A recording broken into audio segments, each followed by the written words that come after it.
When your morals are put to the test and you think no one's watching, how would you deal? It's our hidden camera experiment. A child is humiliated for what she's eating. Pancakes are like loaded in sugar. Don't you want a boyfriend? You're embarrassing me. And how would you deal with just 5 ingredients? The Choose Michael Symon gets busy. So you're frightened or do you feel good about this? Coming up next.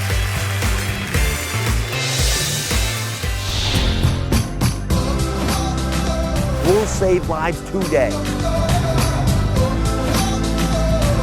You guys ready to get healthy?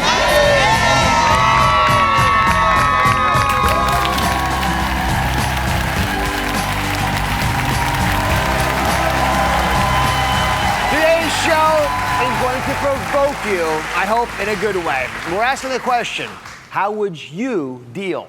How would you deal with social pressure when your morals are put to the test? It happens every day. It happens with the foods you eat, how you spend your money. So today, a hidden camera experiment. How would you deal when you think no one is watching? Would you be compelled to act on someone else's behalf? Coming up, surprising and provocative split-second decisions caught on tape. Then, how would you deal if you went through a family death, serious breakup, and breast cancer all in the same year? If you're a famous comedian, you turn it into a fearless stand-up routine. And then Chef Michael Symon, who I love, deals with mischief, mayhem, and madness every day on The Chew. Well, he's here today with some of the season's best food flavors. But first, let's start with that hidden camera project, the first of its kind. The scenario is this. A mom scolds her daughter for what she's eating, but she does it in public to the point of humiliation. How would you deal? We rigged the TikTok diner with hidden cameras and concealed microphones under the tables and on countertops. Then we brought in Joey Salads, a rising YouTube star who specializes in social experiments, to help us pull off a few of our own. We then brought in 2 actors to play a mother scolding her 10-year-old daughter for ordering unhealthy food. You make terrible choices. Joy was stationed nearby to observe the reactions of our unsuspecting guests in the diner. You don't need to keep telling me. If you got it, then you'd order correctly. Would they come to our daughter's defense, or would they look the other way? I think I'm gonna get pancakes. Pancakes. You know that pancakes are like loaded in sugar. Like that's basically what pancake is, sugar. You have to learn to make good decisions on your own. Don't you want to fit in? As our mother begins to reprimand our 10-year-old daughter, the nearby customers start to take notice. I don't even know why I took you out to breakfast. That's shame on me. Don't you want a boyfriend?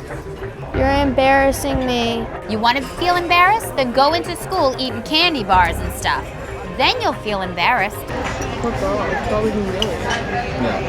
Okay, we're gonna do this for a 3rd time now. What are you getting? This is your dad. I will be right back. Order something that's the right choice. Do not order pancakes. When our actress steps away from the table, the customers look like they're one step from intervening. But don't. If she looked up at me, I would have said something, but... Wow, I can't believe that just happened. Imagine if your mom like did that to you. I feel so bad for this. But one mother and daughter, on the other hand, became visibly upset. It's breaking right now. And decided to act. She's up to something. They began writing an encouraging note to our 10-year-old. What does it say? God made you beautiful and perfect. That was sweet. But instead of giving her the note, she chooses to show her even more compassion. Hey, sweetie. Hi. I just wanted to let you know that God made you beautiful and perfect, okay? Thank you. All right? All right, I'm coming up. It was time for Joey to step in. Excuse me, guys. I'm sorry to bother you. I'm filming a social experiment with the Dr. Oz show. Now, how did it make you feel seeing the mother talk to her daughter like that? She should be supportive and not shaming her daughter. It was a really awkward situation. I really felt like she should have pulled her to the side and did all that. I didn't really feel like it was my place to like come over and tell somebody how to parent. Having that conversation the way she did was just so hurtful, and that would change her life forever. I remember the struggle of being in high school and having all those pressures, and it's hard. I hurt for those girls that don't feel like they can't fit in. Thank you guys so much. Give me a hug. You're so nice. Thanks. You too. So nice. Joey Sal's is here along with mother Carrie and daughter Paige. Carrie, you had a very emotional reaction, but it didn't stop there. I could tell you, you're physically in distress. You couldn't even eat. Oh no, I was shaking. My hands were literally shaking. I had a really hard time, yeah. Why do you think that was? It brought up issues from my own past and how hard it is to have body issues, and how something as little as just a few words can change your life forever. In 7th grade, I overheard a couple guys say something about me in a very positive way, and it really changed a horrible 7th grade year into a wonderful life. Just a few words. 7th grade's tough for a lot of reasons. Yeah, true, yeah. And you know, I've just watched this whole interaction, the note you wrote and what you wrote. Right. I just feel that sometimes just a few words can change somebody's life in such a positive way. And, you know, when somebody's being, you know, bullied and humiliated like that, it really affects them. And, you know, I wanted this little girl to grow up and love herself and go on and just know that she'll make all the right choices for her life. Would you have spoken to the mom? I wanted to, but being in a public situation like that and not knowing her, I didn't want her to retaliate on me and then make a big scene for the establishment that we were at and cause a scene. So I just thought I'd focus on the little girl. And Paige, you were emotional as well. Watching your mom go through the struggle of writing the note. I don't believe I was so much getting emotional because my mom was. I was getting emotional because I felt the pain for that little girl. I know I've gone through self-confidence issues and body issues, but the difference was I always had my mom there to come home to tell me I was beautiful, to tell me I'm perfect. I just felt the pain.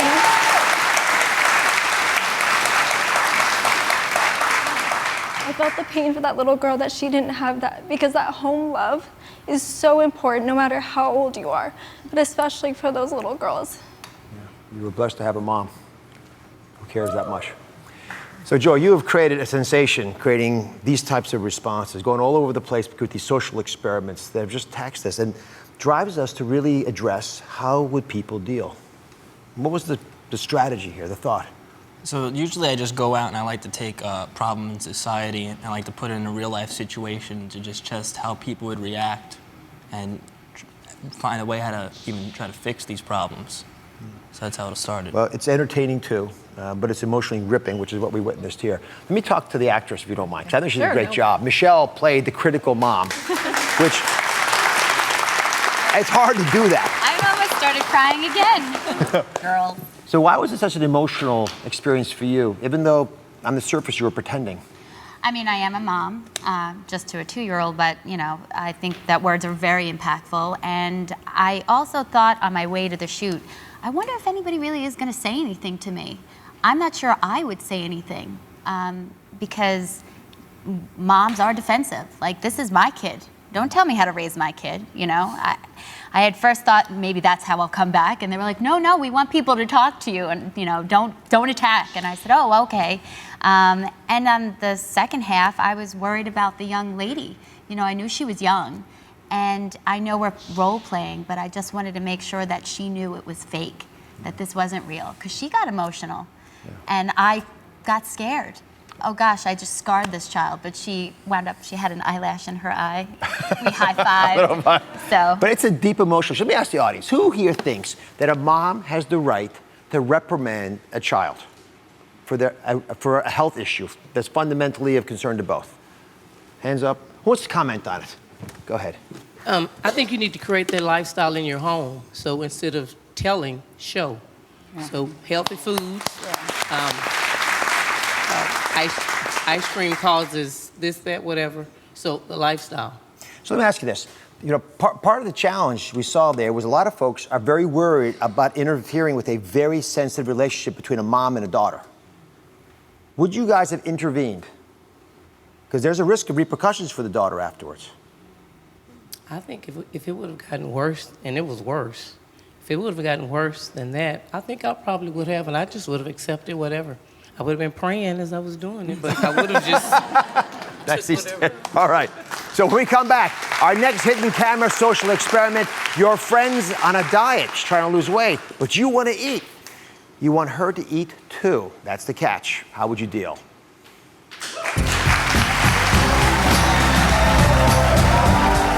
Next, our hidden camera experiment continues. When you're dining out with friends, and you're on a diet and they're not. your willpower is put to the test. Can you stick to your guns? How to survive social pressure when you are on a diet. Coming up next. Ever feel like you're being pulled in a million different directions? We're launching Blueprint for Balance, our year-long series that takes you from burnout to back on track. On the next Oz. That's coming up tomorrow.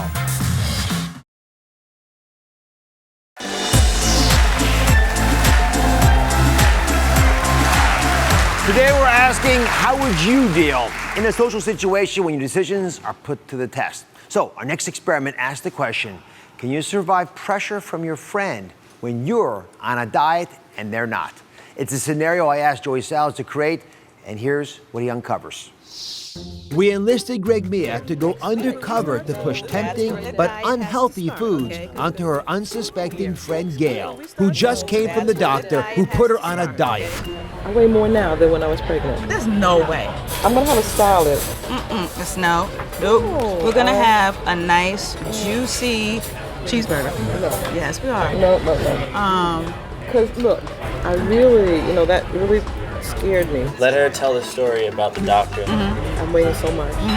So I said, I started yesterday. Yesterday I was good. So if I'm good yesterday, if I'm good today, and I'm good tomorrow, then I'll get into that habit. We know habits. Since we're having all I know. lunch today, today be the day that you're gonna splurge, please.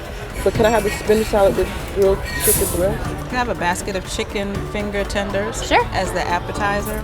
Burger with fries. You want any cheese on that? Cheddar. Cheddar? Yes. Be like, you're gonna help me finish these. You're gonna help me eat the fries. Oh no, she had the burger. No, that's yours. That's 2 plates there. But I thought this was the appetizer. Feel like we can't let this food go to waste. No, we can't let this good food go to waste. So look, this probably is the healthier of the 2 plates. Why? I'm thinking chicken fingers, onion rings. So Grease. why don't you Oil? Come on, just 1 fry. You terrible. Are you gonna sit there and not even have one? Okay. You'll make me feel better if you eat some. You wanna make me feel a little better? You'll eat a little bit. You'll eat some. All right, I'm coming up. You're my friend or what? You trying to Come on, watch this. Hello, my name's Joe, and we're filming a social experiment for Dr. Oz. Social experiment. And your friend was in on it. Whoa. And she was trying to get you to eat unhealthy. Don't hurt me, don't hurt me. How were you able to resist this? I would have pigged out. Yeah, but if you saw the doctor that said I'm overweight, you would not have done that.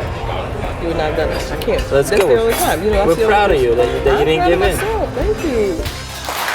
Greg Mia and Gail are joining us. Gail, your doctors must be so proud of you. Yes, they are. Wait till they see this footage. I know. So what were you thinking when Greg Mia, the mean person that she is, was pressuring you to eat food? Well, I was wondering, what was she doing? This is my friend. I'm like, I told you that I started my diet. I can't. I'm a biscuit away from 200 pounds, and I can't do this. I saw my numbers, and it frightened me. So I said, no, I'm going to get her to help me stay on my diet. So I could not do that. And Greg Mia, was there ever a moment where you thought, maybe I'll eat healthy? It doesn't look so bad what's going on over there with Gail. Well, actually, she was so adamant about not joining in the decadence with me, that after a while, I started feeling bad, about what was on the plate, at a point when I actually was about to put a French fry in my mouth, and I actually was saying, okay, I started to feel guilty about what I was gonna ingest. Well, I love Gail's expressions the whole time. All right, she was able to stick to her guns, but take a look at what happened to Peggy when her friend Lisa pressured her to eat. We are celebrating today. Let's get chicken fingers, French fries. I ordered chicken quesadillas, pancakes. Everything unhealthy. Peggy starts off healthy by ordering a water. A water with lemon sauce. Just water with lemon. But when milkshakes come, This is really hers. Looks like she's going for the milkshake. Cheers. She did it. she gives right in. I'm gonna have the Caesar salad. Peggy orders a salad for lunch. But Lisa's quesadilla proves to be too tempting. We'll have some of that. Why don't you have some sour cream too? You have everything you need? Yes. Okay. I want you to crumble the bacon on there. It's really good. Come on, take the bacon. It's better with bacon. Take the bacon. What is better than fruit? She ate it. All right, I'm coming in. What happened to your diet? What is this? What happened to your diet? Your friend's in on it. We're doing a social experiment for the Dr. Oz show. I'm sorry, guys. Lisa. All right, please forgive me. You are in so much trouble. And honestly. Best friends Peggy, Lisa, and Jack, you're all here. They cracked you. You gave into the social pressure. Oh my goodness. Well, it's interesting because thinking about it, I did it for a different reason. That is not enticing to me at all. And in my life, I really 90% of the time eat very healthy. I'm a yoga instructor. I mean, and I preach it. But I felt like I was going to be rude. And she would not stop, and I just wanted her to shut up. I mean, if you saw the whole clip, she was throwing bacon in the salad, and she was incessant. But we were celebrating your retirement from the police force. She's still at it. Trying to justify it. Well, the irony of it all was that's so unlike her. And so I was just like, what is wrong with Lisa? So let me take a sip. You see, I'm taking a sip of the milkshake. Okay, now let's get back. I really wanted to eat my salad. And it's interesting because I think many people experience that on maybe a more subtle level. But how many times? Oh, have a drink, just have something, just have a nibble, you know, celebrate. And she was like, you're celebrating your retirement. And I said, but I want to live. Yeah. You know, I want to live after my retirement. But seriously, social pressure is a big reason why it's so hard to lose weight, and there have been studies done on this. Pay attention, everybody. It turns out that if you eat in large groups, I'm talking about 6 or more people, not huge amounts either, 6 or more people eating together, they'll eat 75% larger portions than when they eat alone. So social pressure does a lot to undermine us. We got to reverse that trend. I love how you guys dealt, though. It was a lot of fun. Joy, nice job. It was a pleasure. We'll be right back. Next, how would you deal in an emergency? How many of you have an emergency kit at home? Would you have what you need if something unexpected happened? Don't wait until the last minute. The checklist for your home emergency kit and what I have in mind, coming up next.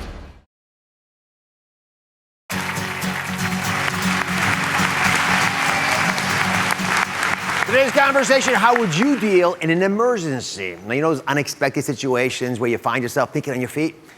How many of you have an emergency kit at home? About half of you. That's actually the average for the country.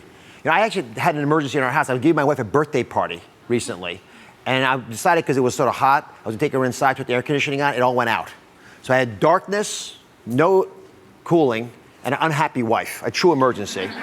And I didn't have the right things in my home. So I want to walk you through recommendations of what to have. Andrea, do you have an emergency kit? Yes, I do. You do? You have all the things you need in there? To an extent, I'm sure I can add some stuff to it. Well, let's go audit it. Let's see how well you're doing. The CDC, they just released this one sheet to make sure you're prepared in an emergency situation. And they come in many forms. Even you know, when husbands preparing meals for their wives blow the circuits, it can happen. But sometimes for national disasters. So look at this list up there. It's very colorful, isn't it? How many of these things right now do you have in your home? And they range from, there's some waters and some foods and different apps. I would say 80%. 80%. Mm-hmm. Are you surprised by anything on the list? A whistle. A whistle? Well, you could probably whistle. Can you whistle for me? That's not very loud. Be silently with the...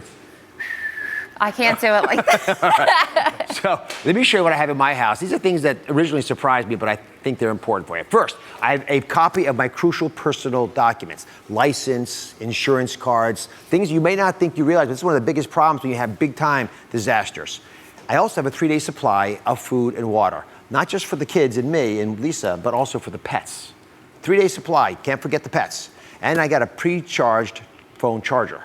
Lots of people have phone chargers. They don't pre-charge them, so they're not very much used to you. And 20% of us use cell phones now. There'll probably be more going forward for emergency care. We added that to ours. You did? We did. Oh, I'm proud of you. Oh, yeah. All right, so I don't want you to wait. You know, be prepared. Head to my Facebook page or my website right now. Print out this very easy-to-use sheet. It's only 1 page long, and make sure you got everything on there. All right, here's the question for you. Can a celebrity chef make a meal out of the emergency foods that you might have in store? That's a challenge. The choose. Michael Symon is here, and we're going to put him to the test next. Coming up next, no emergency kit is complete without non-perishable food items. But when a situation arises, would you know what to do with them? Michael Symon's here to show us recipes to keep you fueled when the unexpected hits. Next. Ever feel like you're being pulled in a million different directions? We're launching Blueprint for Balance, our year-long series that takes you from burnout to back on track. On the next Oz. That's coming up tomorrow. Hi, I'm Scott. I'm the director of the Dr. Oz Show, and everybody on staff was a little surprised that I have a very extensive emergency kit. My personal documents, first aid kit, smoke and dust mask, just in case. Soup, some more soup, extra batteries, pineapple, prepaid phone card, just in case your cell phone doesn't work. Spare flashlight, energy bar, another energy bar, and an extra one, just in case. It's my emergency bag. How cute is that? We all know that no emergency kit is complete without non-perishable food items, but how would you deal with these? Who better to show you than the co-host of The Chew, Chef Michael Symon.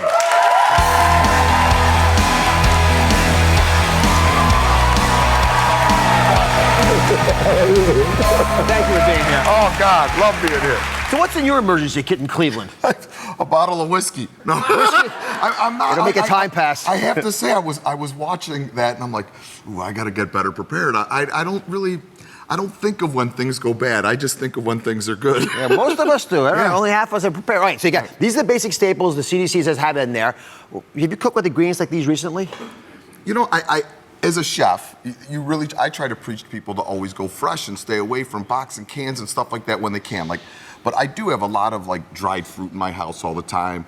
Oatmeal is always around in our house, or some kind of rolled oats, nuts and things like that. But I don't have a lot of canned beans. I do use sometimes, and whole peeled tomatoes canned. So this could be a little bit of a challenge. This could be for me, because really is not my world. All right, pick 4 ingredients from here. Any 4 you want. Let's see what you can make for us. You're not gonna get much time for it. All right. Question is, how will he deal with these ingredients? All right, I'm gonna go with the things I know. Dates, almonds, peanut butter. Yeah, I'll help you. Peanut butter. All right, peanut butter, and some oats. Perfect. All right. Actually, 4 healthy things. So we've got versions of them here. You can pick and choose what you want. And how much time we put in the clock? Is 1 minute enough? 2 minutes enough? No time? You're the boss. All right, 10 seconds. No.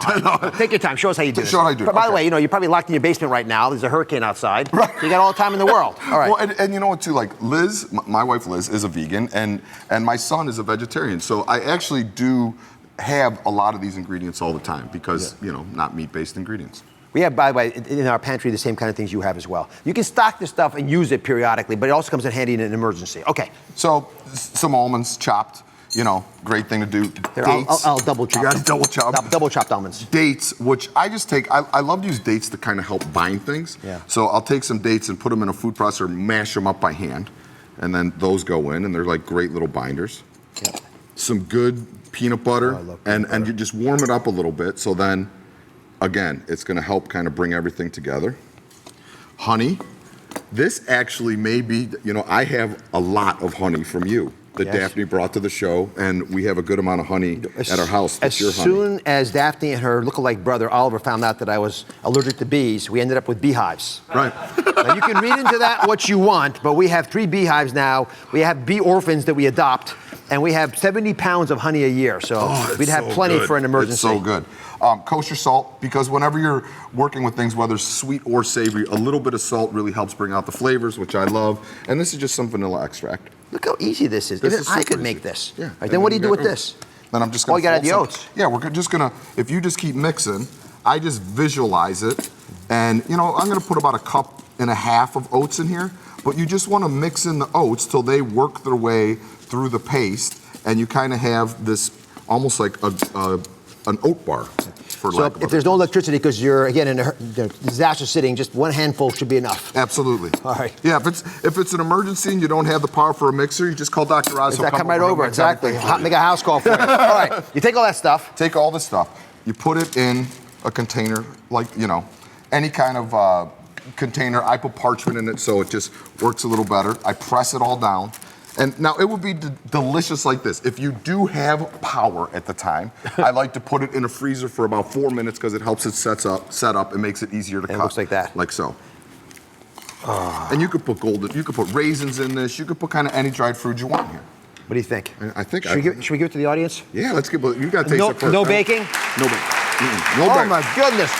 I'm taking it home. Right. I'm taking it home. No bake, very healthy. You can put it together in no time at all, and technically you need no power to do so. All right, here's the deal. At the break, because I love you guys so much, we're passing out all this food that Michael made for us. But before we go to break, I've got another challenge for you. Oh, no. I'm gonna get you prepared. I hate when you have the box with hidden stuff.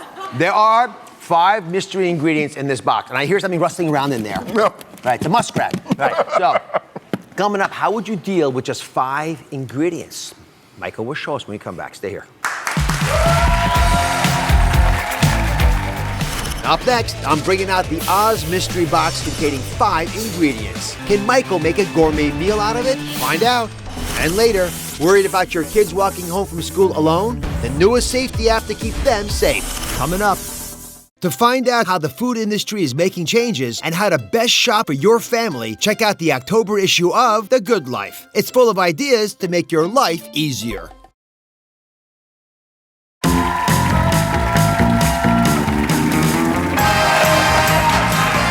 Chef Michael Symon is here, and he's whipped us up a gourmet canned cuisine. That was pretty well done, actually. Oh, it's easy, simple. Yeah, no electricity or nothing. Right? Perfect for an emergency, but this is a little more Absolutely. challenging. I want to see what he's really made of. So, how would he deal with 5 mystery ingredients? And just 5 to make the entire meal. It's like Iron Chef times 5. Times 5, I yes. like it. Yeah. You have 5 ingredients at home that you can quickly whip up all the time? Yeah, I think so. There's always things that I have stashed around my house. Like one thing that I always have Whiskey, canned you is mentioned earlier. Whiskey, Yes. I always have stashed. Makes a good drink. But like whole peeled San Marzano tomatoes, I always have. Always at the house. Dry pasta, I always have.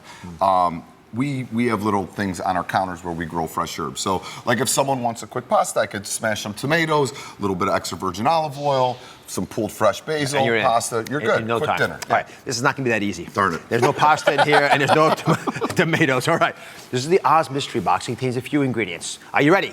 I think so. Make a meal out of this. I'm going to give you, how about 2 minutes? Okay, 2 minutes. You guys think you can do it? Yeah. All right, cheer them on. Take a look in the mystery box. There is, in the mystery box, there's mint. Oh, mint, yes. I like that. That's Spicy sausage, that's a gift from me to you because you like bacon so much. Thank you very much. There's some Greek yogurt. From my favorite. homeland. It's better than the Turkish yogurt. This is Turkish yogurt with a Greek name on it. And then 2 onions. Red all onion. right? Okay. Red onions. All right. All right. Get 2 minutes, huh? You can use all the ingredients. And then we got 3 wonderful women over here while you're working who are salivating, thinking about what you're about to give them. They're going to vote on whether it's acceptable. Is that sharp enough? Oh, your knives are nice. I'm impressed. I'm a surgeon. You're right. Surgeons always have good knives. There you go. All right, say when. Go. All right, so here's what I'm gonna do. I love salami and spicy sausages and things like salads. So I'm gonna use that as the base. If I can get this onion peeled.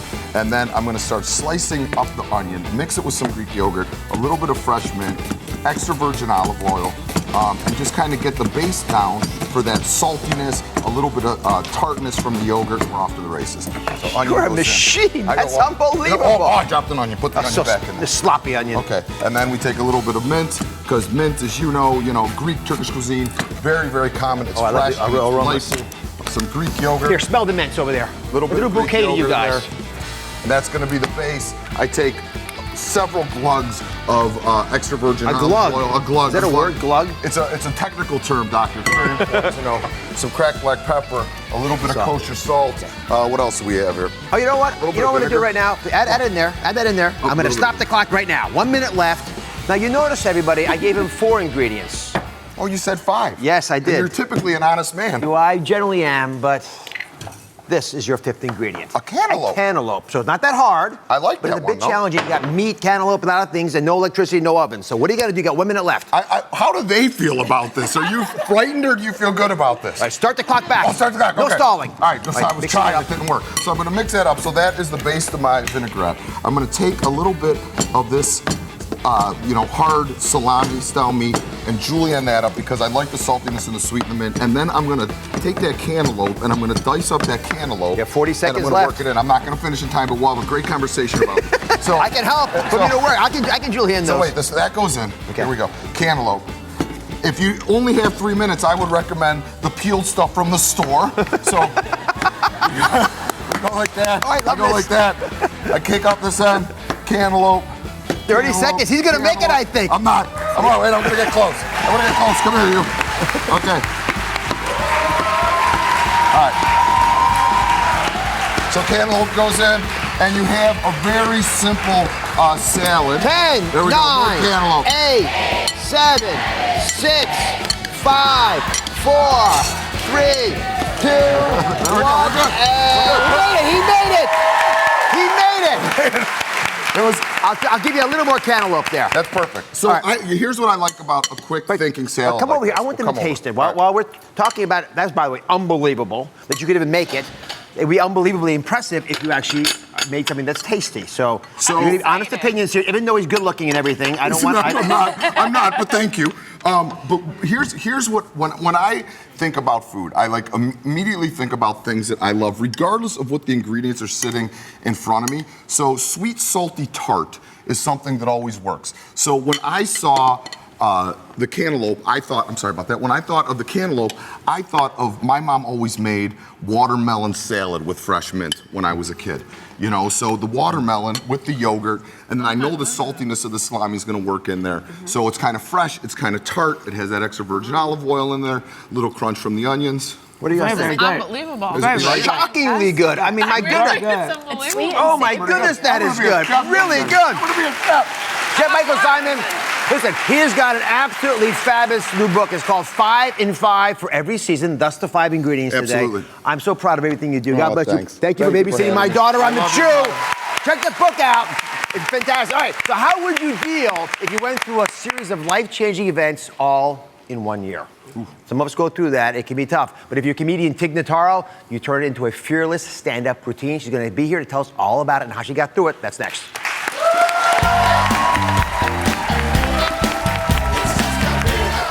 Later, the new phone app that provides virtual company so you don't have to walk home alone. Ever feel like you're being pulled in a million different directions? We're launching Blueprint for Balance, our year-long series that takes you from burnout to back on track. On the next Oz. That's coming up tomorrow. That's comedian Tig Notaro from her new HBO special, Boyish Girl Interrupted. Now, Tig is known for her offbeat sense of humor, and believe me, she's got plenty of material to draw from. In a span of 4 months, listen carefully, Tig had pneumonia, a deadly infection, ended a relationship, lost her mother, and was diagnosed with breast cancer. But like any good stand-up comic, she uses humor to get through it, just like we welcome Tig Notaro.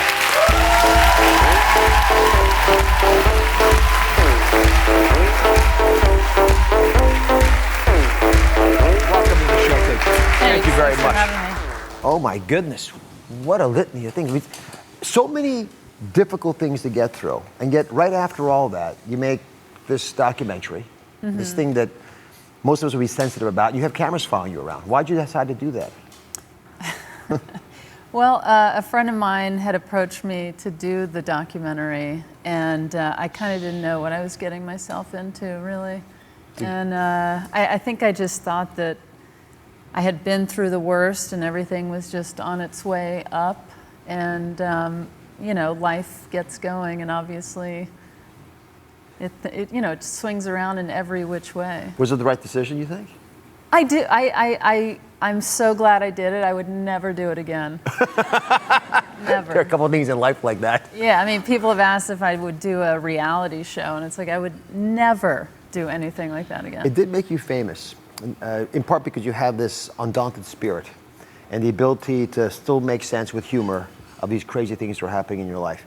So you did this great show, by saying that, you started off, I think, by saying, "Good evening, I have cancer." Yeah, in my stand-up set. In the stand-up set. And that came before the documentary. It did? Yeah. Why would you even be public about it like that? It's a hard thing, I would think, for an audience to even figure out if you're serious about. Yeah, I think because I had lost so much in my life so quickly. Like you said, it was in a 4-month period of time that all that happened. And when I got my diagnosis, I didn't think that I was going to live. Based on how quickly I saw life go away. And I love doing stand-up, and so I wanted to do it one more time. And I thought that I needed to be honest about how I felt and what I was going through. And I think that comedy works best when you are honest and in the moment. And I thought I would take that chance. And you decided not to have reconstructive surgery after you had both of your breasts removed. That's a bold decision. Is it? I don't know. I had met with so many doctors and surgeons, and they were talking about all the different ways that they can rebuild your chest by fat and, moving this here and there and implants. And I was just sitting there thinking, gosh, I barely had boobs to begin with. And it just seemed like a lot to go through just to rebuild a little. And so I was like, is it possible to just not do that? And they were like, oh yeah, you could do that too. So I was like, so I'm a heart surgeon. I do heart transplants, and patients often have conversations with their hearts, but I've never seen a woman have a conversation about her breasts the way you did. So I want to take a little peek at what she does in her routine. Uniquely inspiring. So we started the segment with you threatening to take your shirt off, which sort of startling possibility. And so just to play it out, did you take your shirt off, and why did you do it? I did take my shirt off. Well, after my double mastectomy, I struggled with what my body looked like, and I had insecurity about it. And then as I had some distance, I started to just think about how my skin healed. The skin grew back together. Yeah. And why is that taboo? Why is that a big deal other than good news that I healed, And I was excited. I don't know, I was excited to get to that place. And I also thought, being a comedian, I felt like there was silliness to having my shirt off and not acknowledging it on stage and just telling jokes about airplanes and yeah. So Tig's gonna do the same thing for us right now, taking her shirt off, and you're gonna see her monologue now. I said, you're a wonderful inspiration. Well, thank you very much. Thanks for having me. You can watch more of the documentary Tig on Netflix. I'll be right back.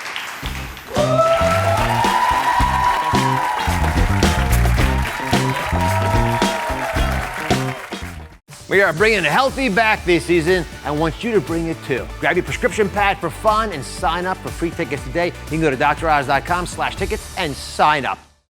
Blueprint for Balance, our year-long series that takes you from burnout to back on track on the next All New Oz. That's coming up tomorrow.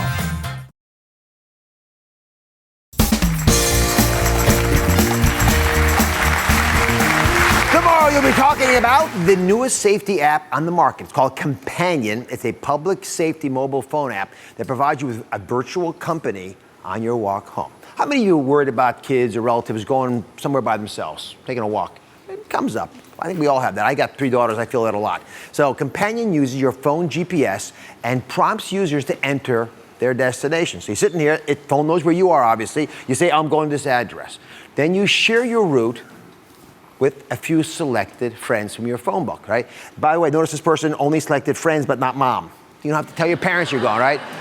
You don't have to download the app, by the way, if you're friends. They can just be virtual buddies. Now, if you change your route or it takes you longer to get where you're going for your destination, the app senses it, and then it alerts your selected friends. And then you are also told, hey, listen, are you okay, or should we call the police? If you hit I'm okay, then the app relaxes. And then once you made it home, it notifies your companions that you have safely reached your destination. Now, this app is free. It's available in both the App Store and Google Play, and I say download it now. You can never be too safe. Thanks for joining us today, everybody. And remember, healthy and happy starts at home.